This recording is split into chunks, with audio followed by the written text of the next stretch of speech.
महाराज सुग्रीव, ये तो हम जानते हैं कि हमें समुद्र के उस पार जाना है, परंतु ये नहीं जानते कैसे।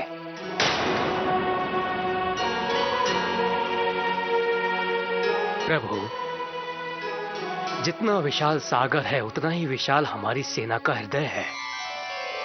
यदि हमारी सेना को आज्ञा दें तो बड़ी बड़ी नौकाएं तैयार कर लें। महाराज केसरी, नौकाएं तैयार करने में समय लगेगा और इतना समय हमारे पास है नहीं।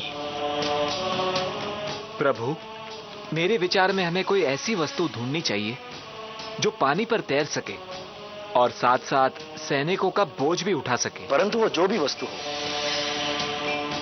उनके बोझ के साथ तैरते हुए लंका की ओर बहनी भी चाहिए, और वो भी शीघ्रता से।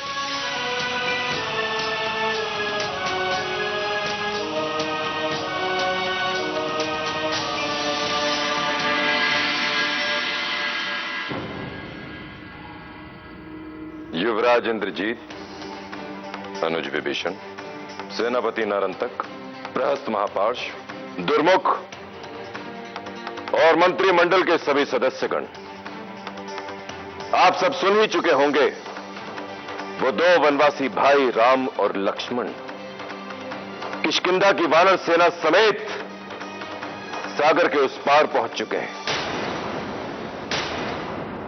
गुप्तचरों का समाचार है कि वो लंका पर चढ़ाई करना चाहते हैं।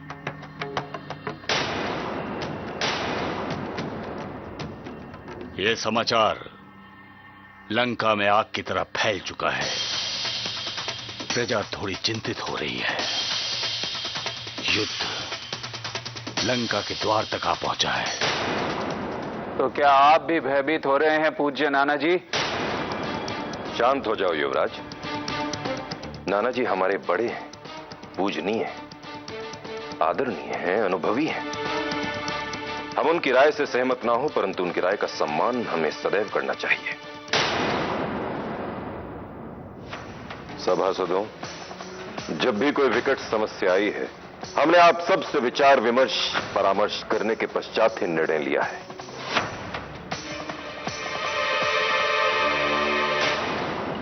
उस दिन दरबार में बंदी बनाकर लाए वानर के वध का विचार हमने इसलिए त्याग दिया क्योंकि विभीषण की सहमति नहीं थी। वही तो भूल कर दी पिताश्री। यदि उसी दिन उस दुष्ट वानर को समाप्त कर देते तो आज ये समस्या उत्पन्न ही नहीं होती। ना वो वानर यहां से जीवित वापस जाता और ना उन दोनों को यहां का पता चलता। युवराज इंद्रजीत, भला अभी भी ऐसी कौन सी विकट समस्या आ गई है? समुद्र के उस पार आ जाने का यह अर्थ नहीं कि वे 100 योजन अर्थात 400 कोस विशाल दुर्गम समुद्र को लांघकर लंका तक आ जाएंगे। उस वनवासी राम और उसकी उस तुच्छ वानर सेना के लिए उस विशाल समुद्र को पार करना अत्यंत कठिन ही नहीं अपितु असंभव है। सेनापति, तुम तो अपने मुख से यह बात मत निकालो। तुम तो अपनी आंखों से स्वयं राम का पराक्रम देख चुके हो और युद्ध भूमि से शूर्पणखा और अकंपन ने भागकर ही अपनी जान बचाई।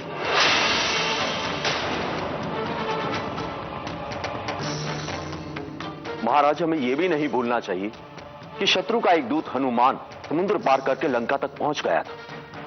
अर्थात अब हमारी लंका दुर्गम नहीं रही और उस अकेले वानर ने हमारी सारी लंका को जला दिया और हमारे बड़े से बड़े महाबली, शूरवीर, नगर के रक्षक सब देखते रह गए, कोई कुछ नहीं कर पाया।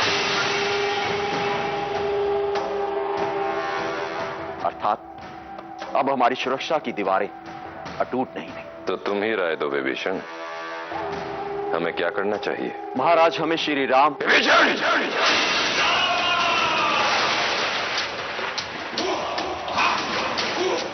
शत्रु के नाम में श्री मत लगाओ। क्षमा महाराज, मेरा मत ये नहीं। हमने राम से शत्रुता स्वयं मोल ली,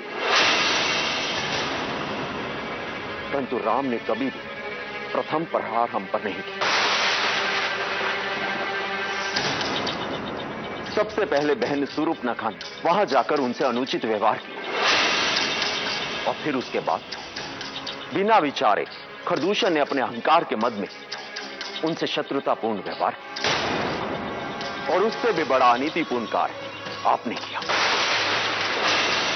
उनकी पत्नी का हरण किया और उनकी मान मर्यादा पर प्रहार किया।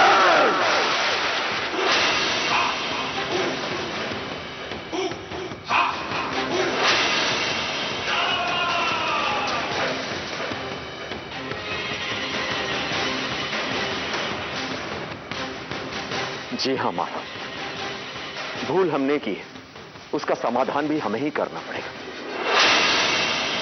देवी सीता को आदर सहित उसके पति के पास पहुंचा दीजिए।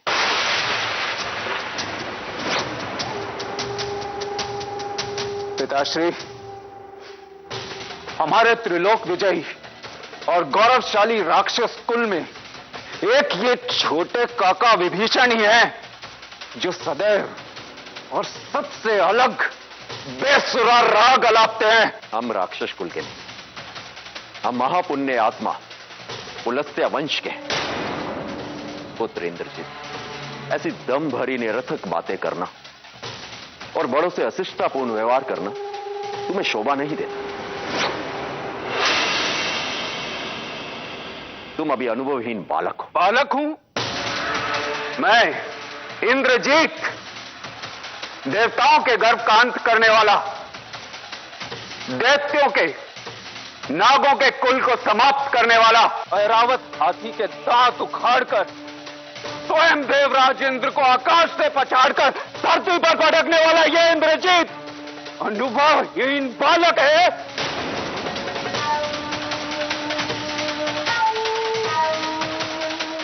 पिताश्री, वन में भटकने वाले दो मानव और कुछ वानर, आप उनसे भयभीत क्यों हो रहे हैं? भयग्रस्त? भय तो लंकेश के शब्दकोश में ही नहीं है इंद्रजीत। नर और वानर वो हमारा कुछ नहीं बिगाड़ सकते। महाराज लंकेश, मैं आपका पिता समान आदर करता हूं। आप केवल मेरे लिए राजा नहीं, मेरे बड़े भ्राता हैं, जिन्हें आप साधारण से वनवासी बोल रहे हैं। उनके शौर्य की गाथा मत भूलिए। परमवीर सुबाहु, कबंध और विराट, खरदूषण, त्रिशरा और सबसे बड़े जगत के महाबली बाली, इन सबको उन्होंने अपने बाणों का शिकार बनाया और यमलोक पहुंचा दिया। और जिस वानर का आप उपहास उड़ा रहे हैं, उसकी करनी के चिन्ह तो लंका के कोने कोने में, जलकर भस्म हुई अटालिकाओं, लपटों में झुलसी हुई लंका की प्राचीरों और आग में गलकर गिरे हुए स्वर्ण स्तंभों के रूप में दिखाई दे रहे हैं।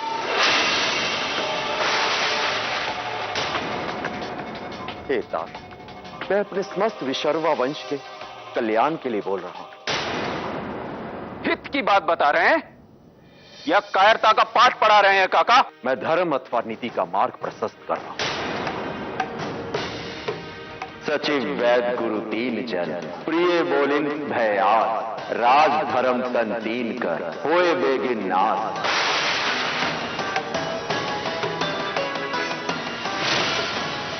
हे दशानंद, आप मद में चूर होकर एक पराई नारी को यमपाश की बाती गले में बांधकर आए, जो हमारे राक्षस कुल के लिए काल रात्रि के समान। विजय!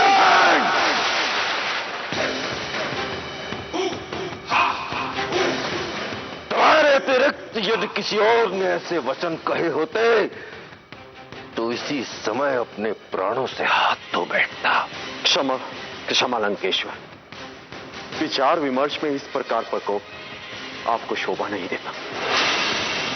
हे वेद वेता, तनिक विवेक से काम लीजिए।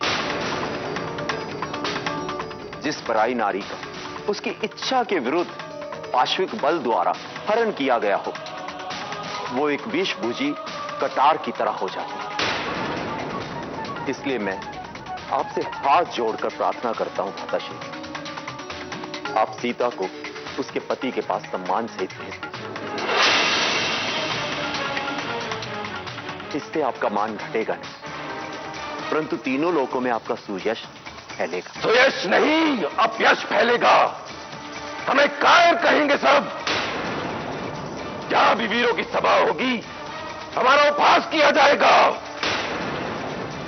वीर पुरुष जब एक बार अपना कदम उठा लेता है तो उसे पीछे खींचने में उसकी वीरता को कलंक लगता है।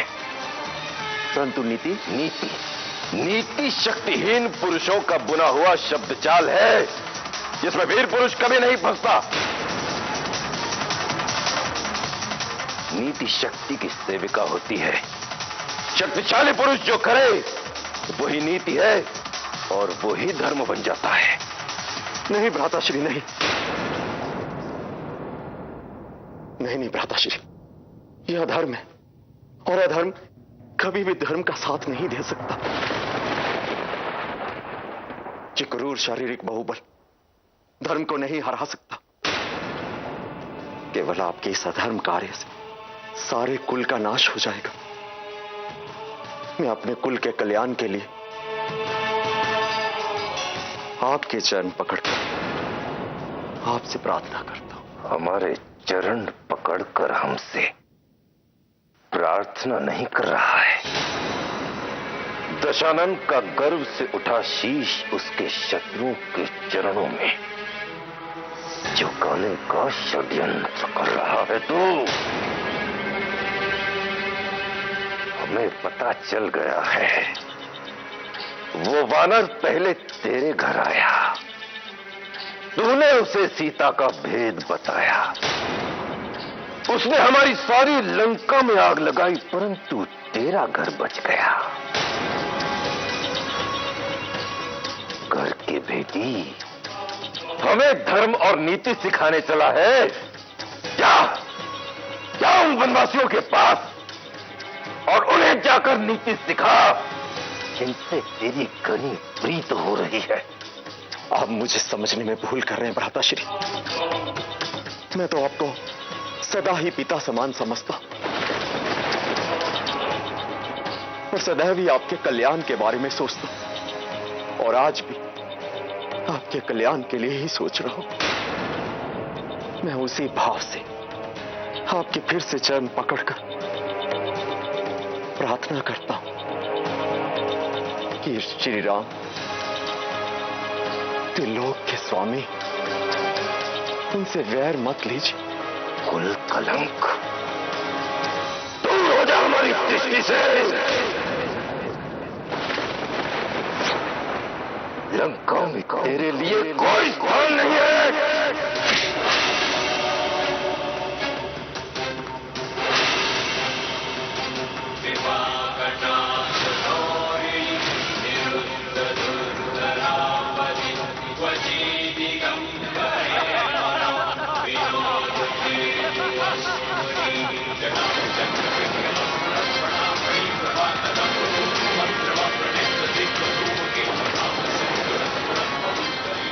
विनाश काले विपरीत बुद्धि।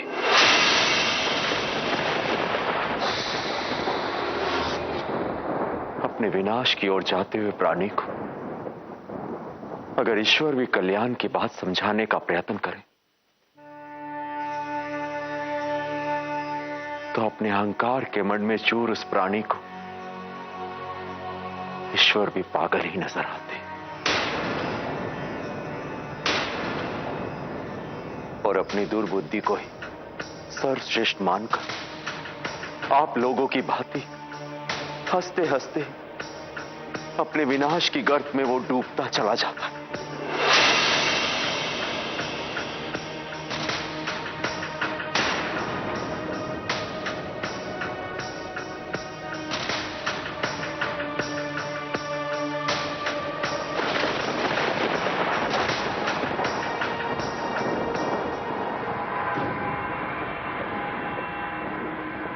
हे लंकापति, हर प्राणी का यह धर्म है कि जब तक वो जिए अपने स्वाभिमान के साथ जिए, क्योंकि स्वाभिमान के बिना जीना कोई जीना नहीं हो, उससे तो मर जाना ही उत्तम। और नीति के अनुसार किसी सम्मानित व्यक्ति को भरी सभा में अपमानित करना मृत्युदंड के ही समान है। अर्थात मैं आज से आपके लिए हर प्रकार से मर गया। अतः आपकी आज्ञा अनुसार मैं आज ही लंका छोड़कर कहीं और चला जाता हूं और जाते हुए भगवान से यही प्रार्थना करता हूं कि वो आपको सद्बुद्धि दे।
लंकेश ने महाराज विभीषण जी को लंका छोड़कर जाने को कहा है।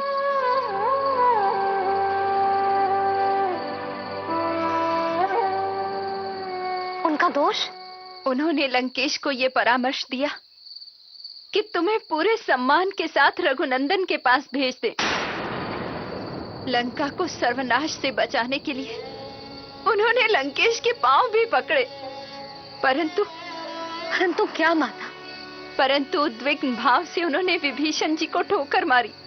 क्या? रघुनंदन जी का पक्ष लेने के अपराध में लंकेश ने विभीषण जी को लंका छोड़कर जाने का आदेश दे दिया। सत्य में दुष्ट रावण के दिन भर गए। हमारी दशा वैसी ही है जैसे प्यासा कुएं के पास आकर भी प्यासा ही रहे। हम में से किसी को भी लंका पार करने का मार्ग नहीं सूझ रहा।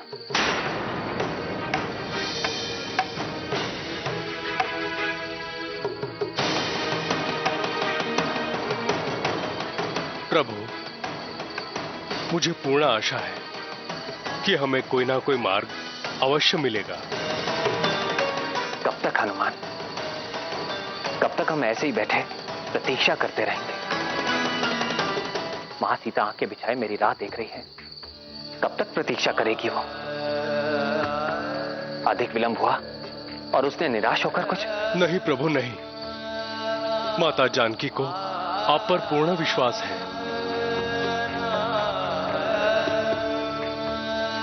उनके मन में इस तरह के कोई भी कुविचार कभी नहीं आएंगे।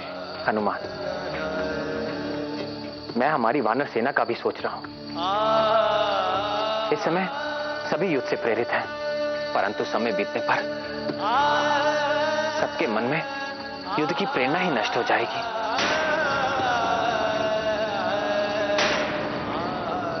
संभव है वो युद्ध से पीछे ही हट जाएं।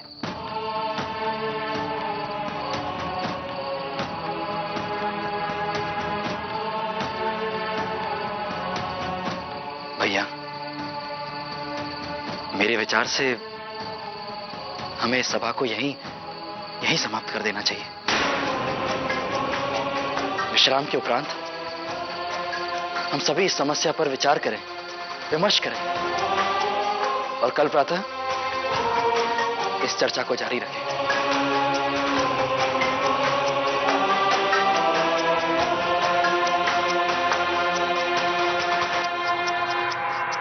महाराज ने कह दिया कि लंका से चला जाओ, और मैंने भी कह दिया कि लंका छोड़ के चला जाओ। ये कहना तो आसान है, परंतु अपनी जन्मभूमि को छोड़ने में कितना कष्ट होता है। मुझे बार बार अपनी प्रजा और राक्षस जाति का ध्यान आता है। केवल एक पापी के पाप और उसके अहंकार के कारण सारी निर्दोष प्रजा मारी जाएगी और वीर राक्षस जाति का नाम मिट जाएगा। अपनी प्रजा के प्रति उत्तरदायित्व का आभार बार बार मेरे मन में उठता है। इस समस्या का कोई समाधान नहीं दिखता। मैं कैसे अपनी मातृभूमि का संपूर्ण विध्वंस होते देख सकता हूं? उसे कैसे रोक सकता हूं? कैसे बचा सकता हूं? अब इन बातों को सोचने का समय नहीं रहा महाराज। इससे पहले कि महाराज रावण के मन में आपको बंदी बनाकर कारागार में डालने का विचार आ जाए, आपको यहाँ से निकल जाना चाहिए। तुम्हें कहां जाऊं? महाराज, हो सके तो प्रभु श्री राम के पास जाकर उनसे प्रार्थना करें कि महाराज रावण के पापों का दंड उनकी निर्दोष प्रजा को ना दे। ये विषय इतना गंभीर है कि कोई भी निर्णय लेने से पहले मुझे अपने गुरुओं की सहमति और उनका आशीर्वाद लेना आवश्यक है। अतः मैं अपनी माता के पास जाता हूं। वो मुझे जो भी आज्ञा देंगी मैं वही कार्य कर लूंगा।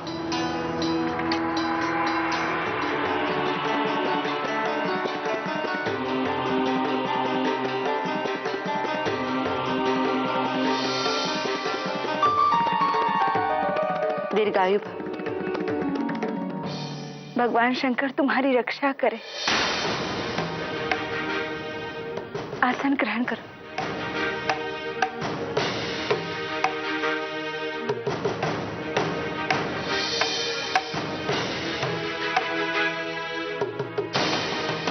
मैं एक बहुत ही गंभीर समस्या के समाधान के लिए आपके पास आया। मुझे मार्गदर्शन कीजिए मां। बड़े ही स्थिर चित्त से बात कर रहे हो पुत्र। ऐसी क्या बात हो गई? बड़े भैया रावण ने मुझे लंका से निकाल दिया। क्यों? आज दरबार में उन्होंने मेरा बहुत अपमान किया। परंतु क्यों? मेरे मतानुसार मैंने उन्हें परामर्श दिया था। प्रथम तो ये कि सीता का हरण करना उचित नहीं था, और दूसरा पर स्त्री को उसकी इच्छा के विरुद्ध अपने घर में रखना धर्म विरुद्ध। मां, सीता पतिव्रता है। इस एक पाप के कारण हमारी पूरी लंका का विनाश हो जाएगा। उधर श्री राम किष्किंधा के महाराज सुग्रीव के साथ और उनकी पूरी वानर सेना के साथ हमारी ओर बढ़ रहे हैं, और हमारे मंत्री हमें परामर्श दे रहे हैं कि राम और लक्ष्मण की चिंता ना करें, हमारी राक्षस सेना उनका नाश कर देगी। परंतु हमें यह नहीं भूलना चाहिए कि उनके एक दूत हनुमान ने हमारी पूरी लंका का नाश कर दिया था, पूरी लंका को जलाकर राख कर दिया। उनकी शक्ति को कम नहीं समझना चाहिए। एक स्त्री के लिए किसी शक्तिशाली शत्रु से हमें लड़ाई मोल नहीं लेनी चाहिए। हमें देवी सीता को सम्मान के साथ उनके पति के पास पहुंचा देना चाहिए। उनको मेरा यह मत नहीं भाया। मैंने फिर भी अपना मुकुट उनके चरणों में रख दिया और कहा, हे भ्राताश्री, अपने हट को छोड़ दो और लंका का विनाश होने से रोक लो, परंतु उन्होंने अपने पैर से मेरे मुकुट को ठोकर मार दी और मुझे लंका से निकाल दी। ये रावण ने अच्छा नहीं किया,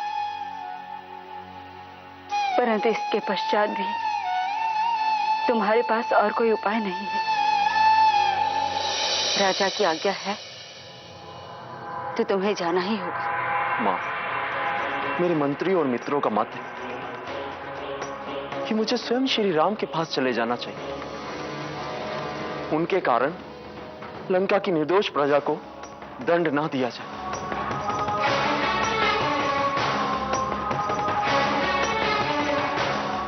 विचार अच्छा है, परंतु क्या मां?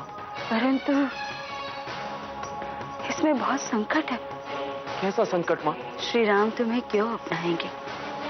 तुम शत्रु के भाई हो और नीति अनुसार उन्हें तुम पर विश्वास नहीं करना चाहिए पुत्र। उन्हें तुम्हारे साथ वही बर्ताव करना चाहिए जो वो रावण के साथ करे। तो दूसरा उपाय क्या है? क्या मैं लंका छोड़ के साधु हो जाऊं, किसी गुफा में जाकर बैठ जाऊं और अपनी लंका का नाश होने दूं? नहीं पुत्र, यह अक्रमण्यता होगी। जिसका देश संकट में हो उसे ये नहीं सुहाता। तो फिर? तुम्हारे मंत्री ठीक कहते हैं। तुम्हें प्रजा हित के लिए अपने प्राणों को दांव पर लगाकर श्री राम के पास चले जाना चाहिए। या तो वो तुम्हें शत्रु पक्ष का समझकर मृत्यु दंड देंगे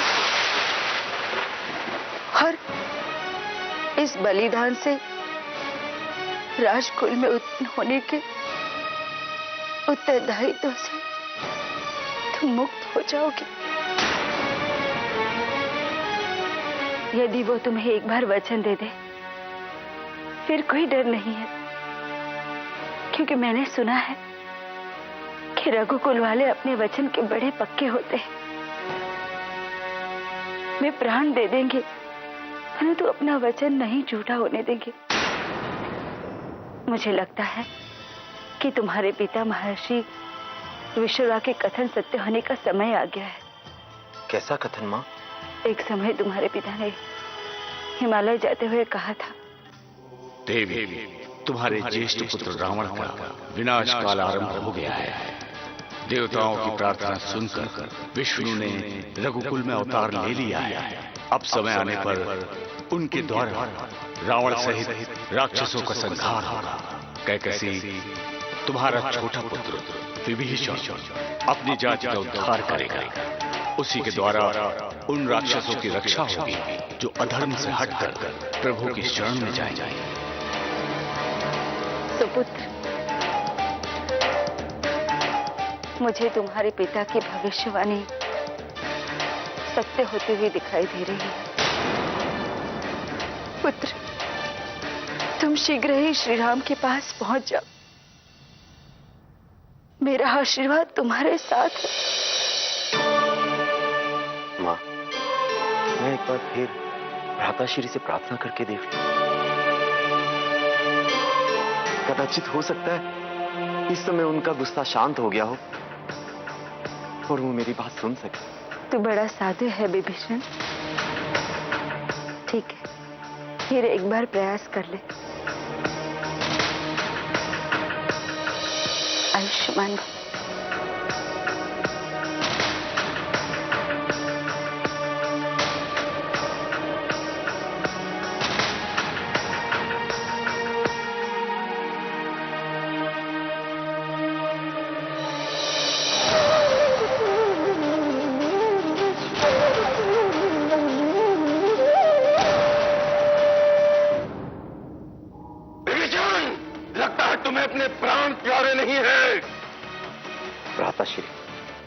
माता कैकसी की आज्ञा से मैं आपसे फिर एक बार प्रार्थना करने आया हूं। जो हमें सुनाने आए हो वो जाकर माता जी को सुनाओ।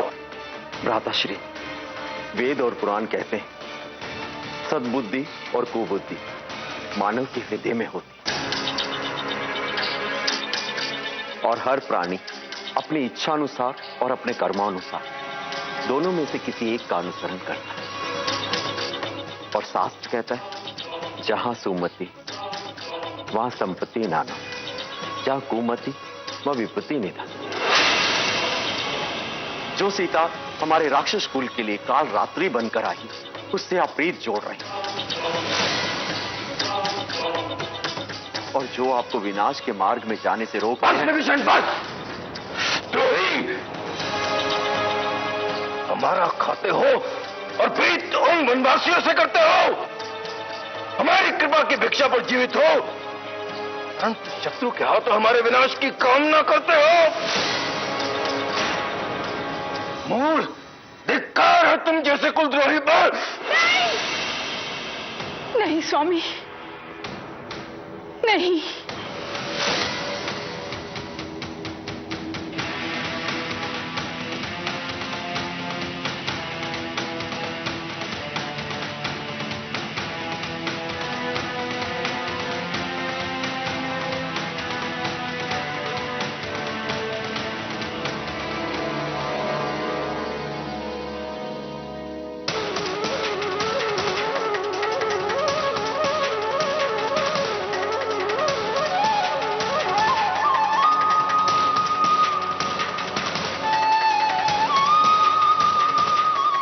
भैया,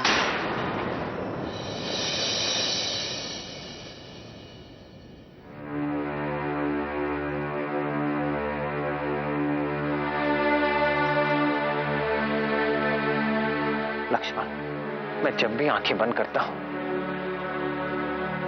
सीता मेरे सामने आती है और मुझसे पूछती है, हमें रावण के बंदीवास से मुक्त कराने आप कब आएंगे रघुवीर? और जब भी मैं आंखें खोलता हूं, वो मुझसे पूछती है, हमारा पता लगाने के पश्चात भी आप रुके क्यों है रघुवीर? लंका पर आक्रमण करके उस दुष्ट रावण को दंड क्यों नहीं दे रहे? लक्ष्मण, मुझे सीता के बारे में पता चलने के बाद भी मैं कुछ नहीं कर पा रहा हूं। इस विचार से मेरा मन अपराधी हो रहा है लक्ष्मण। भैया आप उदास ना हो, इस समुद्र को पार करने का कोई ना कोई उपाय तो हमें मिल ही जाएगा भैया।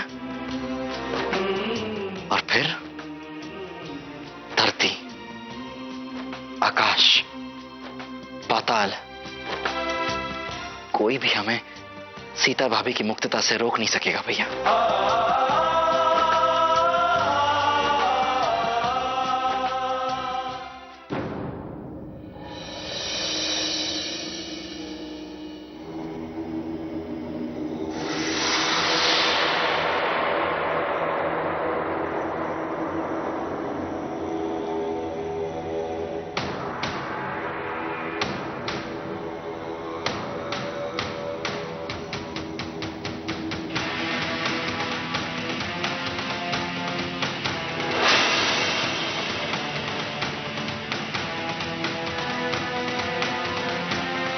राक्षस हम पर आक्रमण करने आ रहे हैं, तैयार हो जाओ। जाओ, महाराज सुग्रीव को ये समाचार दो।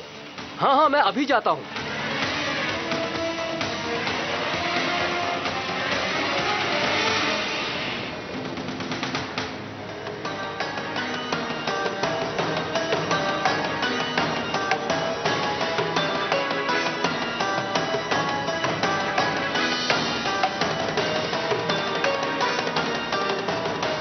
आकाश में भ्रमण करने वाले मायावियों, जहां खड़े हो वहीं रुक जाओ। अगर समुद्र किनारे आने का किसी ने भी प्रयास किया तो उसे मृत्यु दंड दिया जाएगा। सुना है प्रभु श्री राम शरणागत को अभिदान देते हैं। प्रभु श्री राम शरणागत? कौन हो तुम? महाराज, इस मायावी की बातों में मत आइए। वानर राज, इसका अर्थ तो यह हुआ कि आप किष्किंधा के महाराज सुग्रीव हैं? हाँ, तुम्हारा अनुमान ठीक है, मैं ही सुग्रीव हूं। महाराज सुग्रीव, विभीषण का प्रणाम स्वीकार करें। विभीषण जी, मैंने आपको नहीं पहचाना। मैं लंका नरेश, रावण का छोटा भाई विभीषण। महाराज, ये हमारे शत्रु हैं, इन्हें जीवित नहीं रखना चाहिए। मारो। हाँ, मारो इन्हें, मारो। मारो इन्हें, मारो इन्हें, मारो मारो।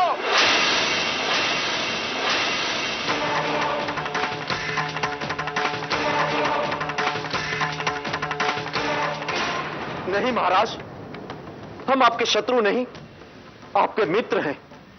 तुम मित्र के भेष में शत्रु हो। चले जाओ। हमारे यहां शत्रु का स्वागत करने की रीति नहीं है। लौट जाओ वरना। वानर राज, आप मेरा विश्वास करें, मैं प्रभु श्री राम की शरण में आया हूं। अरे वाह, बड़ा भाई रण करता है और छोटा भाई शरण। तुम अपने शब्दों का जाल हम पर ना फेंको। अपने आप को भाग्यशाली समझो विभीषण कि हमारे वानर सैनिकों ने तुम्हारे प्राण नहीं लिए। चले जाओ यहां से। वानर राज, आप मुझे कहने का अवसर तो दें।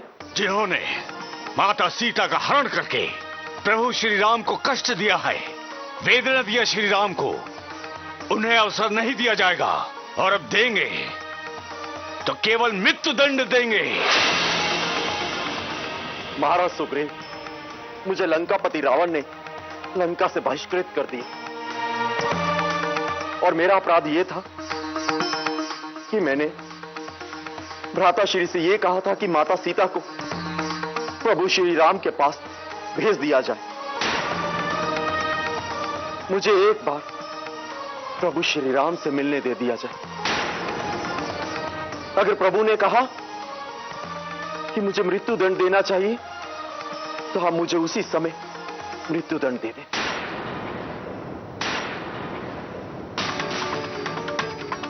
वानर राज सुग्रीव, एक राम भक्त को उसके भगवान के दर्शन से वंचित न रखे।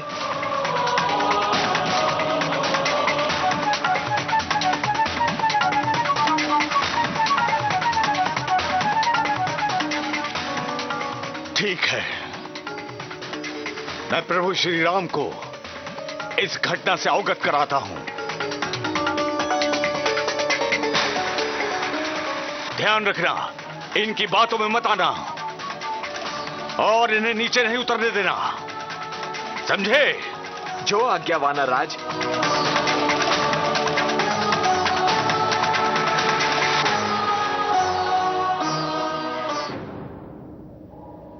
जामवंत जी, विभीषण जी के लिए आपका क्या विचार है? प्रभु, आपकी आज्ञा अनुसार हम सभी मिलजुल कर विचार विमर्श कर चुके हैं और हमारी ये राय है कि हमें रावण के भाई पर विश्वास नहीं करना चाहिए।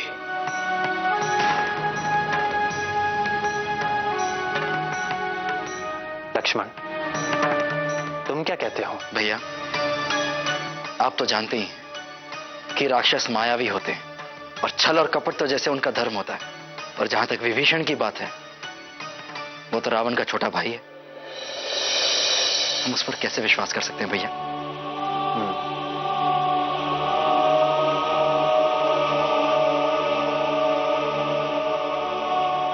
युवराज अंगद। प्रभु, विभीषण आपसे मिलने के बहाने हमारी सेना का निरीक्षण करने आया होगा।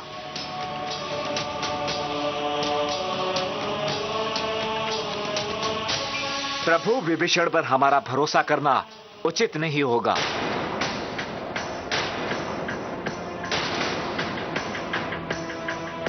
आप विभीषण जी के बारे में बात कर रहे हैं?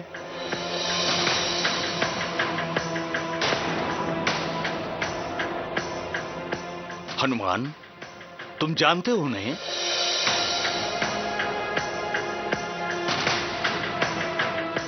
रावण का छोटा भाई है विभीषण, तो दुष्ट ही होगा। आखिर है तो राक्षस जाति का। कोई भी प्राणी जाति से अच्छा या बुरा नहीं होता है, वो तो अपने कर्मों से अच्छा या बुरा होता है।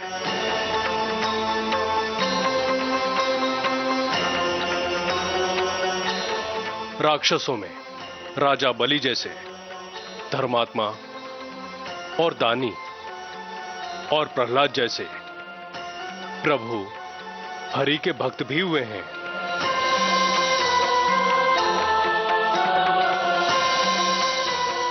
उसी प्रकार विभीषण जी भी राक्षस कुल में देवता बन के जन्मे हैं।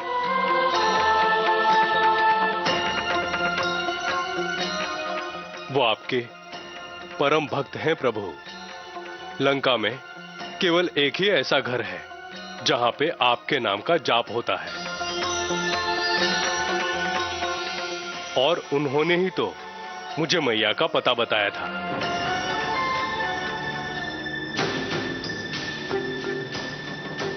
यदि विभीषण जी यहां आए हैं तो हमें उनका पूर्ण सम्मान के साथ स्वागत करना चाहिए।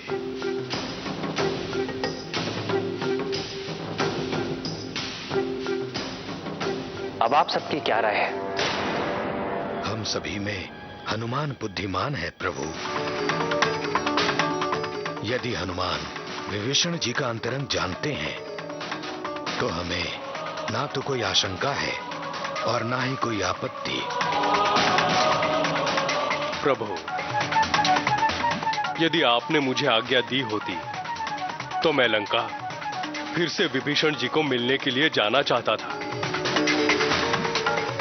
क्यों? उनसे समुद्र पार करने का मार्ग पूछने के लिए।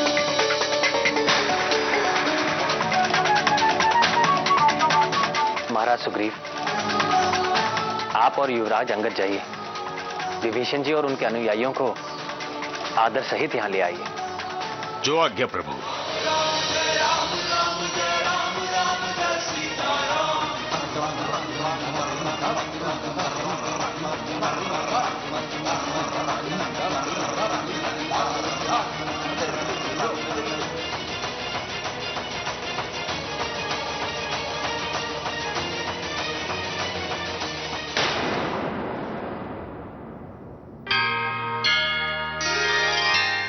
रामायण के आज के एपिसोड में आपने देखा कि विभीषण अपने भ्राता रावण से दुखी होकर अपनी माता के कहने पर श्री राम से जा मिलते हैं और श्री राम उन्हें अपनी शरण में ले लेते हैं। रावण अपने अहम के कारण विभीषण को पहचान नहीं पाते, ये समझ नहीं पाते कि विभीषण उन्हीं के भले की बात कर रहे हैं, परंतु श्री राम ये जान जाते हैं कि विभीषण एक सात्विक और आदर्श प्रिय इंसान है। हमें भी जीवन में रावण का आचरण छोड़ श्री राम को आदर्श मानना चाहिए, इसी में सबका भला है। रामायण के अगले एपिसोड में देखिए लंका पर कूच करने के लिए श्री राम और उनके सेना की तैयारियां।